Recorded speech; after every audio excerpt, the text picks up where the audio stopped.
वाढत्या गुन्हेगारीवर मात करण्यासाठी शिर्डीतील दुकानं आणि हॉटेल रात्री 11 ते 5 या वेळेत बंद ठेवण्याचा निर्णय घेण्यात आला। शिर्डी ग्रामस्थ आणि पोलिसांनी घेतलेल्या निर्णयाची काल रात्रीपासून अंमलबजावणी सुरू झाली आहे।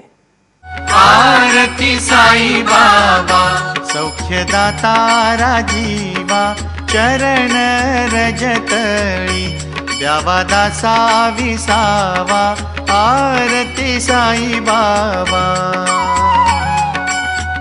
साईंच्या चरणी विसावा मिळावा, शांती मिळावी म्हणून देशभरातून सर्वच धर्माचे भक्त शिर्डीत येतात। पण आता रात्री अपरात्री शिर्डीत दाखल होणाऱ्या भक्तांची गैरसोय होणार आहे, कारण शिर्डीतील वाढत्या गुन्हेगारीच्या पार्श्वभूमीवर रात्री 11 ते सकाळी 5 वाजेपर्यंत सर्व व्यवहार बंद ठेवण्याचा निर्णय घेतलाय। शिर्डी ग्रामस्थ आणि पोलिसांच्या संयुक्त बैठकीत त्यावर शिक्कामोर्तब करण्यात आलाय।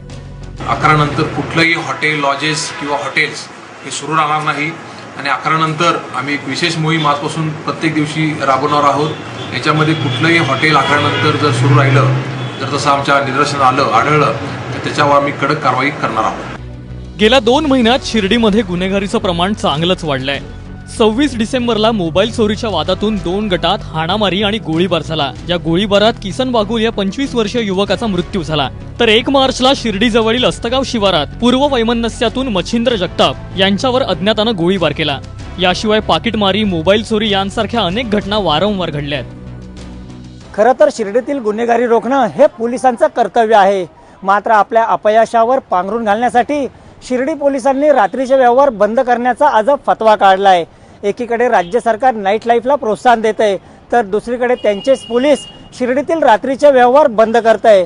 हा विरोधाभासच म्हणावा लागेल। शिर्डीतील वाढती गुन्हेगारी हा चिंतेचा विषय आहे। खरं तर शिर्डी हा विरोधी पक्षनेते राधाकृष्ण विखेंचा मतदारसंघही आहे, पण इथंही त्यांचा आणि पोलिसांचा वचक राहिलेला दिसत नाही।